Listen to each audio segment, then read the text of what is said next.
Welcome to another video from me, Christopher at DBG. So we are using the two Conquest sets. I'm going to do a quick build review of the Conquest sets, part 41, 42, to build the Plaugeburst Crawler.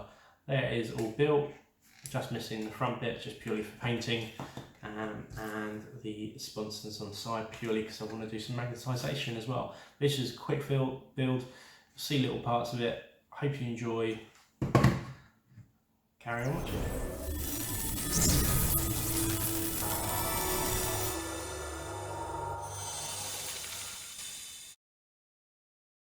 So let's get issue Conquest 42 open. We've got 41 as well, if you're interested in that, and the history and all the book. What's all inside it, I'd strongly recommend watching Big Mech Dan Skull, who pretty much covers all the Conquest stuff. I'm only, if I'm going to cover bits, it's stuff because I want to build it. So if you do want to check out the rest of that, check out that. So, sorry for the rustiness.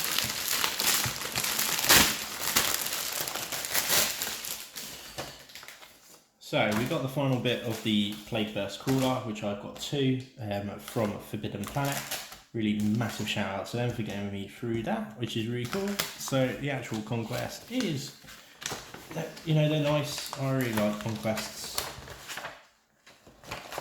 Right, we've got about the history of mankind, Eye of Terror, the Garden of Nurgle, Ground Dust, the Plagueburst Crawler, which is what we're actually interested in. One of the great battles, Kalon Must Fall, so the gang Lincoln's about the history, the missions, and the actual Plagueburst Crawler, the data sheets as well. Yeah, it's lovely. It'd be interesting to know how much I've pretty much binned all mine, because I was never going to collect them all, and I'd be really frustrated if I were missing issues. And a couple of stuff. Quite cool. If you want to know more about the Eye of Terror, then it's definitely really there. Ground of Dust speaks more about the actual where it's all coming from. Bit of Mechanicum in. Plagueburst Crawler, actually linking back to the paints, which is really cool. Different weapons, how to highlight up. So this is all the painting guide, and the building guide is actually in the first one, which is what we're going to cover. I'm just going to build sections of it and then basically show you all what's actually happened.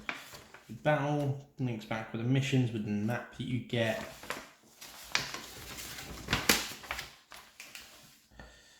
Siege of the City, nice little diagram, a little bit of deployment and the missions and ranges, and the actual data sheet of the crawler, which is awesome. Toughness 8, 3+ save, 12 wounds, it's really chunky.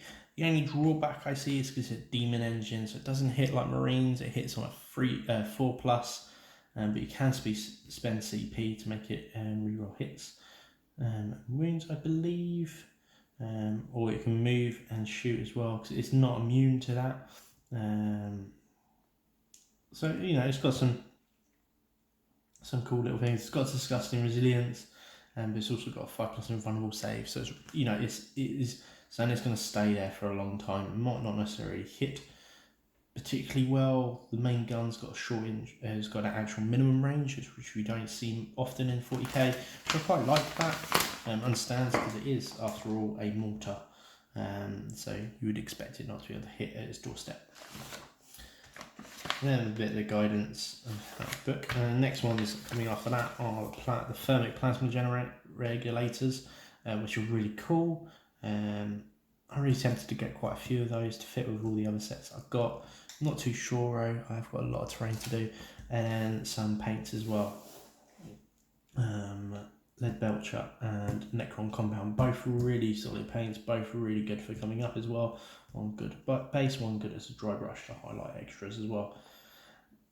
If it's me, with the new contrast stuff out, I'm a little bit disappointed at the timing of contrast. That actually was a hobby and a starter beginner paint set. I would like for it to come out at the same time as Conquest. I don't know. For me, it makes sense. Financially, obviously, it probably doesn't, because they're selling more of these, and now they're going to sell more contrast stuff as well on top. So for that, it's probably beneficial for GW. But for me, if I was going to start painting, contrast is probably a good way to start yourself, because that's what it's being sold at.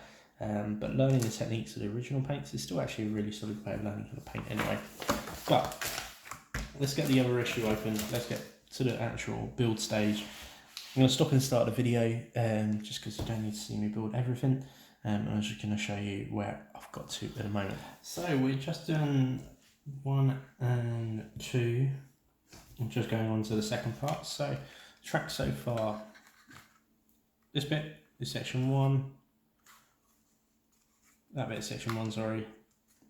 The first front panel and the side of where all the tracks are going to be.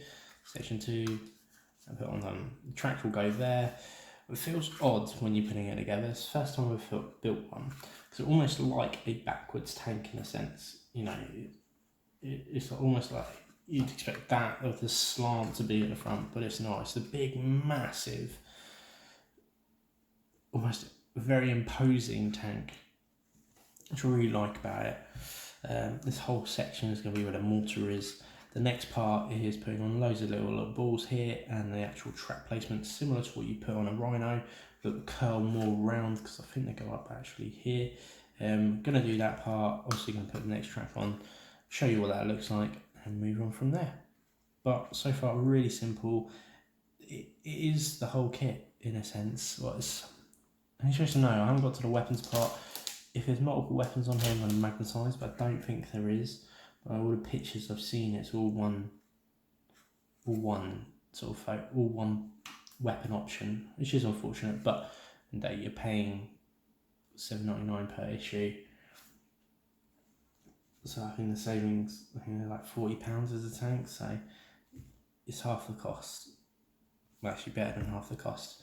So it's well worth it. I should have ordered an extra one from Forbidden Black, but I probably will just have to wait for payday. But let's crack on with this. So next part are the tracks. Something I will say is take your time on this. Lay them out on side, make sure it all fits, then go around. It's got nice little joints where the tracks will sit, but still just take your time on it. And it's the one thing I've always seen, and just I've seen loads upon loads of Rhinos all facing the wrong way on tracks and stuff like that. It just infuriates me. So just take your time on it. This is what the diagram shows, that the spikes are in theory up, because it goes like this way around and the way the track. Okay, so all the sides are on. It's quite nice, and a lot of spikes. Next bit for the actual, not dozer blade, but dozer blade. What is really cool is you get the rot volley gun, which goes in there. You don't need to glue it actually, you can just lean it on there, and you get the heavy slugger as well. For points wise, I'll probably always go heavy slugger, but I might end up magnetising these. But there is a little hole in there. Once this bit dries, it won't stick so much. So I think you could actually easily just pinpoint them in there, so they don't. So you don't need to magnetise, so you can just take them in and out quite easily. The next part is section 10, which is the actual mortar itself. That's the only thing we really got left to build. Let's go from there, which I'm really looking forward to. That's going to sit there. Let's see that. I don't know if you would put that on now or afterwards, because I'd want to paint behind here. That's the only difference. So I'm going to see how close it goes. I think it'll go to there. So you're based on these. So you could paint behind them, to be honest, even if it's stuck. I'm going to see what it looks like first, and that's probably my only suggestion. But generally, it's a really easy build so far. I think overall this took me like 30 minutes solid. So actually quite a quick build for myself. I see a little bit of mould lines and stuff in places, but I'll clean all those up once it's fully built. So yeah, just take your time on it. Watch out these spikes, they're quite delicate. That's the only thing really. So just, yeah, really cool, nice easy all built now. So the really cool thing about this Plagueburst Crawler is the fact, yes, it's a quick build, but this is the first time we've seen multiple options as well in the Conquest set, as far as I'm aware. So the really cool thing is not only does it come with the two whole weaponry, it also comes with two options for the side as well, the entropy cannon and the plate splitter, which are a nice joint as well. So they've got a bit of a ball and socket on it, so you don't need to glue it. I'd probably still, if you want to play around and you are new, is actually playing around with magnets, because yeah, it's a bit of a ball and socket point, but it won't hold forever, and these things on the side aren't the most stablest in the world. Mine definitely aren't. They're drying at the moment. The big thing at the front, it does stay there. There's a little bit of pop at the moment, so I'd suggest still is gluing those. The reason why I've left it off is because there's still quite a cool little detail behind here. So to get all the paint and stuff like that in, I'm leaving it open at the moment. But as you can tell, it's quite a cool little build. It's quite quick. It took me a total of 45 minutes to actually build. It's relatively simple. The hardest bit was probably the tracks, just because I'd always take a little bit extra time. Everything else, it looked quite difficult visually for me, like the mortar and stuff was actually really easy when I got going. It's actually just fits perfectly well. I love the detail in this for what in theory is less than 17 quid. Less than 17 quid? Yeah, £7.99. This is an actual amazing kit with multiple options as well. I think if you're going to do this, invest in some little magnets. Get going. I hope you really enjoyed this video. It's just a little quick video, really, just a quick build. Like, subscribe. We're also running a Patreon as well. We just started that. Hopefully all that will be in the description below. Check us out. It's really, the Patreon is there just to support us and to add to our giveaway prizes that we're going to be doing. And if you didn't see the last giveaway we did, we actually got a winners video from Fist and Frost, so do check those out. If you want to know more about what's actually in the Conquest set, then I do recommend Big Mech Skull as well. So here's a really good video for getting the descriptions in. But actually, what can I say? It's a really cool build. So if you can buy it, if you can't, if you're anything like me, I have to order online because I know full well that my local store is sold out already.